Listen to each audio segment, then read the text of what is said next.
Gostaria que o senhor falasse sobre as 3 propostas que o senhor apresentou aqui no debate, na conferência. Muito bem. Eu acho que as questões centrais são associar a ideia das novas tecnologias, criando uma rede tecnológica junto à formação educacional do arquiteto, no ensino da arquitetura.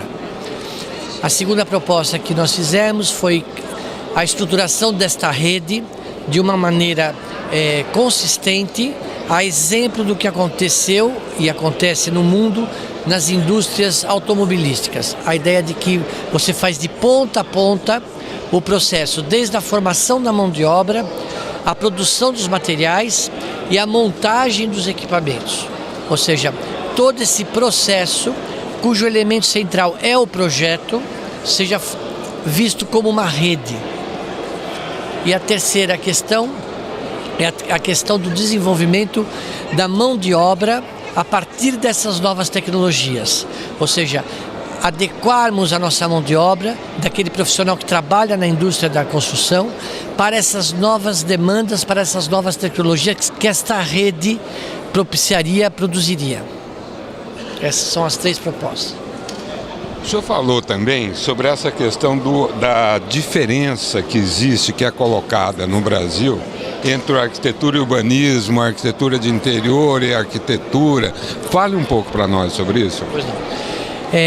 A arquitetura é uma forma do conhecimento humano.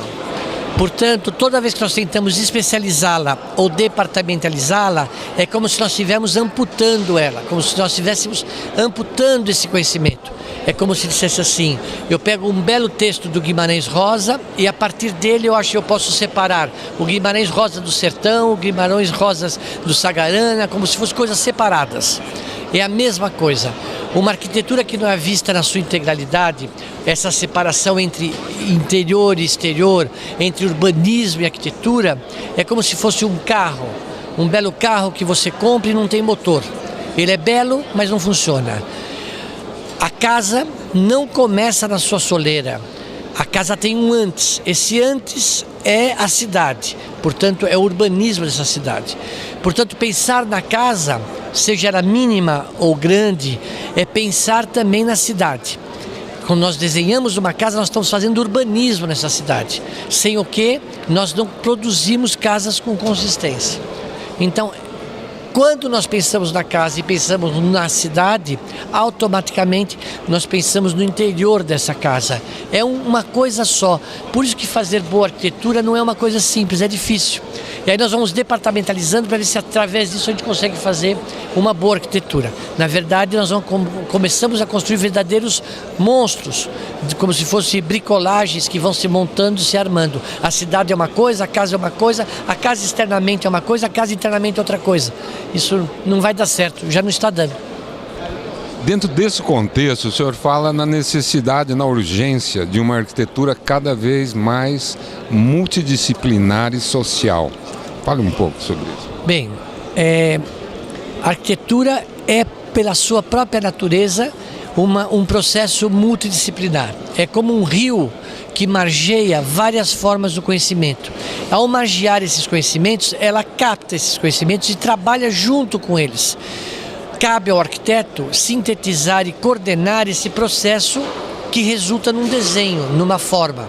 Não existiria, por exemplo, Brasília sem Lúcio Costa, sem o Joaquim Cardoso, o grande calculista, sem o Burle Marx, sem o Israel Pinheiro, sem a vontade política do Juscelino, um exemplo maior da nossa arquitetura, Brasília. Então, eu acredito que cada vez mais nós deveremos retomar essa ideia de que a arquitetura, como forma de conhecimento, ela é múltipla, ela é multifacetada, o resultado final é essa síntese, e cada vez mais ela será coletiva e social, ou seja, coletiva porque ela é produzida coletivamente e social porque mesmo fazendo apenas uma casa, se nós tivermos a visão social da sociedade, das necessidades da sociedade, essa casa terá essa dimensão social.